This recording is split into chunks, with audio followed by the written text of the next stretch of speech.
You're watching Drakewing Gaming. Enjoy the video. Hey guys and gals, Nary here from Drakewing Gaming. And some of you me on Twitter, the Gaming Drag. Today I'm coming back at you with the Let's Play episode of Moonlight Castle. So yeah, before we jump into it, just wanted to let y'all know that our Patreon is now up for as little as $5. Y'all can help support the channel, get some awesome rewards like permanent access to our community Discord server and full access to upcoming Not Safe for Work videos. Anyway else, go ahead and jump right back in. Alarm Chan, you are up, and let's go. Alright. Yo, Joel, do you drink? You look tense. A sip will make you feel better. I do sometimes, but... Russell, you heard that? Bring him one!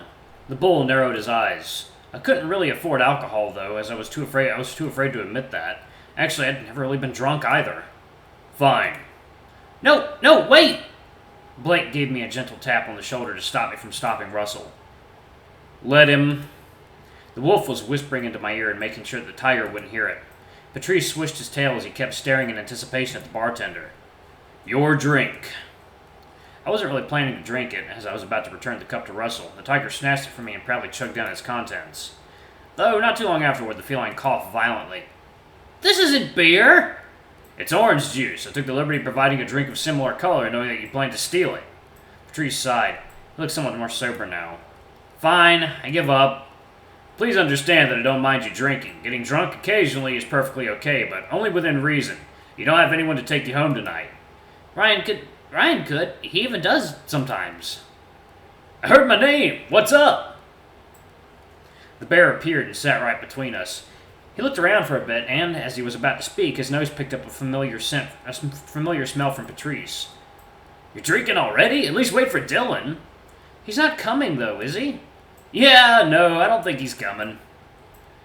He made me come all the way out here, and then he himself doesn't show up. I knew it, yet I'm still disappointed. Anyway, well, what did I miss? Patrice was tricked into drinking orange juice, believing it to be beer. Fuck, I missed something glorious. I hate you.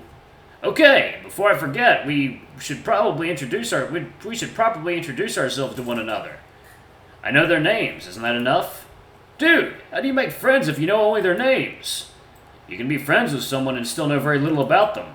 Well, sure, let's talk. What do you want me to say? I'm a gym trainer who's trying to get a degree to become a nutritionist. I'm sticking around at the gym only because I get to look at people up close. Up close? No, don't ask. You, don't answer. Pervert. I'm not a pervert. I don't even say anything to them. I just admire them in silence. Does he? Yeah, most of the time. Though I remember that one time he tried to... Hey, that one doesn't count. I was drunk, okay? Cute expression. I thought they were someone I knew, and I slapped their butt by mistake. It was so embarrassing. Why did you have to make me remember it? I'll never forget it as long as I live. How did they react? Well, luckily just a punch. It didn't escalate much because Patrice was credible. Here's your coffee. Oh, thank you. I watched Blake take a sip of the hot beverage. The wolf froze as his mouth came in contact with the cup, and he took some time to register the taste. I don't think I've ever had anything like this before, and I drink a lot of coffee. See, I told you. Nobody believes me. This man right here has some secret power. Whatever food he touches becomes gold. I remembered that tale a little differently, but maybe it's just me. Ugh, you know what I meant. Ryan, are you paying for the things they ordered? Sure, I don't mind. What did they get? Patrice ordered a meal and a beer, and Blake had a single coffee. Hopefully they're not too expensive. My part-time job as a mechanic doesn't cover a lot, so... And don't forget to pay for the table. You're hogging most of the front counter, after all. Okay, then maybe Patrice should pay for his own early dinner. Wow, rude. Was I not your guest? I thought you'd buy me something. It was only a joke, by the way. You don't need to pay for the seats. This place is already empty as it is. Were you also joking about the food, too? Russell glared at Ryan. The bear took the hint and looked away, pretending he'd never asked. Okay, that means Patrice will have to pay for the food. I was gonna do it, even from the start.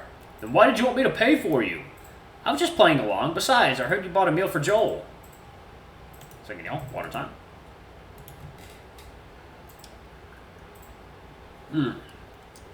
One supply of water down. That's different. He doesn't eat much. He often skips meals and can't afford things. I mightily pulled Ryan by the shirt. How can he just nonchalantly reveal all that to someone I just met? You just can't... Shut up! Why is that? Do you need help? It's family stuff. It's a long, boring story, and I don't think you should hear about it. I suppose so, though if you ever change your mind, you already have my number. Usually people who've reached that stage are already close to first base. The tiger winked at me, and my embarrassment took me for a quick ride inside my hat. I'll consider it. Oh, I just realized, you're Joe, the guy Ryan always talks about while we train. I wonder if Dylan ended up hating your guts because Ryan just couldn't shut up about you, and before the tiger could say anything further, Ryan grabbed him from behind and covered his mouth. Muffled noises and incomprehensible words were making their way to my ears, and I had no idea what the tiger was trying to say. I swear, if you continue, the next beer you swallow will have glass, too. Blake chuckled, and he almost threw his coffee. Although I was intrigued to see more of this and how it developed, I didn't want to see Patrice take the bottle down his throat.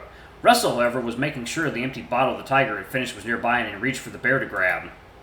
Let's just forget about it, okay?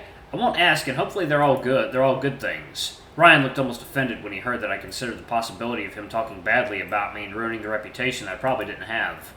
And then he let go of Patrice. I always, I mean always, tell everyone how amazing my best friend is, if anything.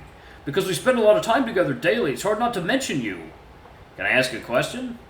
Blake was looking mostly at Ryan. Are you two, just friends? Yes? I felt so lucky that I wasn't the one on the receiving end of that question. If the bear had feelings for me, I really had no idea. All we'd done so far was only teasing each other, nothing out of the ordinary. I never thought of Ryan as a boyfriend. Was I supposed to? I see. It's just that you two don't really act like you're just friends, that's all. Maybe I'm reading too much into it. Hey, I'll admit that Joe looks very cute. If you say that he's free, then maybe I should try him. Ryan grabbed the empty bottle. Can you repeat that? I'm not sure I caught that. You can't hold him hostage. If the man is single, he'll eventually find a girlfriend or a boyfriend. Anyone is fine but a pervert like you. Excuse me, I'm not a pervert. I'm pretty sure Dylan goes at it way more than I do. I'm gonna smack you. Well, where are you gonna smack me, The tiger softly roared at the bear, and Blake just burst out laughing. I couldn't hear much of anything that was said afterward as Ryan rushed to me and placed his big paws on my ears. Trust me that you don't want to hear this filthy man and his thoughts. Keep your innocence. Do it for the people who lost theirs. I didn't know when exactly it was that we were done being serious and were starting to joke and mess around. Jeez, I'm an adult too. What do you mean? Let me hear. It was nice and somewhat even cozy. Everyone was having fun, and that was all I needed to see in order to feel warmth in my chest. I've never had a laugh like this in years. You guys are so chaotic. Yo, Wolf, you're enjoying the spectator seat too much. It's your turn to talk about yourself a little. Ryan would agree with that, too. All of us wanted to know more about Blake, and the perfect opportunity it showed itself. Then it's the cow's turn next. Patrice pointed at Russell, who was in the middle of washing the not-so-many dishes that were used during the day. The bull glared at the tiger. Don't make me kick you out of my shop. Patrice didn't push it, as it was clear that the other person wasn't having fun. He just shrugged and then moved on. In a way, the tiger reminded me of what Liam would be if he knew how to control himself. Fair. Blake unlocked his phone and showed us some pictures from his gallery. Did you draw these? I was surprised. It looked like he was well versed in many different techniques, and his styles varied greatly in each of the pictures. I draw in my free time, yes. Wow, you never told us that. I tend to avoid mentioning it because every time someone finds out, they ask me if I can draw them, and it drives me insane. But, water time. Time for the cold water. Oh, yeah. That's the stuff. Patrice furrowed his brows at the wolf's response. Oh, that's bad? It's not, but it's awkward. It's a question that I get constantly, and if you heard it all the time, you'd be annoyed too. I didn't know. Sorry. Don't apologize. You didn't ask. Nobody here did. I'd never asked for a drawing of myself. I look awful in pictures. Even the camera hates me. Ooh, excuse me. He's exaggerating. Don't listen to him. He's fine. Have you ever thought of making art your career?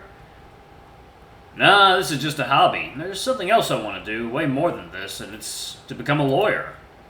I hate to practice law and defend a criminal in court, no matter how much they paid me. I could choose my clients, What you mentioned is a possibility, but I'm not interested in that. As a small reminder for the future, I don't recommend bringing Ryan to the court with you. What do you mean? Explain! I chuckled and Blake carried on in my place, knowing exactly where I was going. Oh, you're right. However, maybe in the future he'll change, so we should give him the benefit of the doubt for now. Hey, you think I can't stay quiet during the hearing? You guys must be kidding me. I apologize in advance, Ryan, but you are quite the extroverted fellow. You seem to talk with everyone, butt in on people's problems, and tend to forget to pay attention. I thought he was talking. Okay. I tend to forget to pay attention to what you're saying until it's too late. Even Russell's got you figured out already, and from what I heard, you've met this guy less than a week ago. Ryan was sulking in his seat. Everyone was bullying him at this point. Fine, I'll stop talking if it makes all you feel better. Come on now, don't be like that. Ryan, what they said might be true, but nobody said it was a bad thing. I think those are amazing qualities when used correctly, and they're what makes you my best friend. The bear didn't say stay sad. The bear didn't say stay sad too long. A single compliment was enough to lift up his spirits and bring out a smile. Then he grabbed me by the neck when I least expected it and dragged me closer to him. Oh, come here, you cutie, you softy. Hey, careful, that hurts a little. Russell, you're up. Tell us something. I have nothing to say. I've been working here ever since I can remember. Don't give me a cold shoulder to go with that orange juice. Just say something simple so that we get to know you better.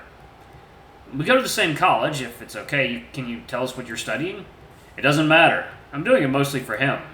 Who? Now I'm even more curious. The tiger stood up and leaned forward so that he was as close as possible to Russell, as if that would convince the bull to speak. Blake tugged his shirt to make him stop.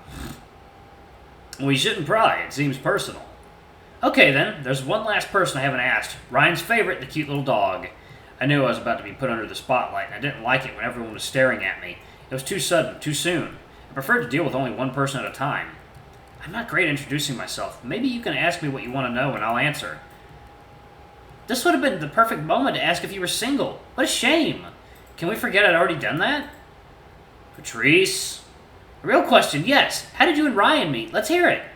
That's easy. We're childhood friends. One day when he was alone, I approached him and we started talking. Things just clicked really fast and he was super sweet.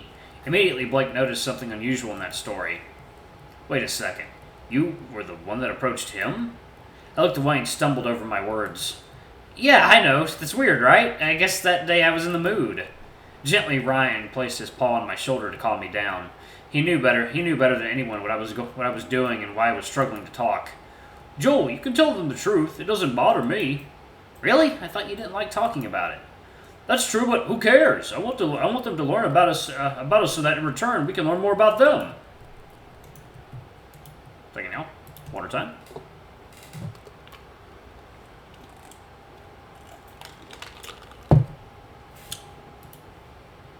Hearing that, Blake was barely able to hold himself back from doing a facepalm. Patrice, on the other hand, showed no mercy and laughed out loud. That's not exactly how it works. Oh my god, you're so dumb. This is hilarious, and it's exactly why I like you. Dumb bitch energy at its finest. Whatever, don't tell them then. They're so rude. Just like a child, Ryan stuck out his tongue and made me stay quiet out of sheer pettiness. Maybe next time. I yawned as I checked the time on my phone while everyone kept talking and messing around. It's getting late. I should go home, study a bit, and head to bed. I need to get some extra sleep tonight. Good idea. Oh, good idea. I think I'll do the same. I'll drive you guys home then. If everyone's leaving, then I'll come too. Good night, everyone. Have a safe drive home. I would have loved to spend more time with them, but the car ride was short, and the disadvantage of living close by was that I was dropped first. I waved at everyone and wished them a good evening. Maybe I should text them before bed. Though I hadn't really decided yet, I was easily distracted, so I'd rather keep my phone away when I was going through my notes. I climbed the stairs. Living on the second floor wasn't the worst, but I disliked it nonetheless. I spent the rest of my evening studying, lying on my bed and listening to music. Also, I heated up in the microwave a can of soup I got yesterday. It was awful. I thought of the sandwich Ryan gave me during lunch, and I couldn't help wishing that I could have another one right now. Though I'd never asked him. I wasn't a beggar, and I'd never ever stooped to that level. Eventually, I drifted off while reading a book. I must have been more tired than I'd anticipated. Day 2. Alright. The blaring alarm jolted me out of my slumber. I reached for the shelf and tried to grab my phone. I'm sure I can squeeze in another 5 minutes. Feeling the surface of the shelf with my hand, I grumbled as the phone wasn't found. The buzz was constantly becoming louder, and it was driving me nuts.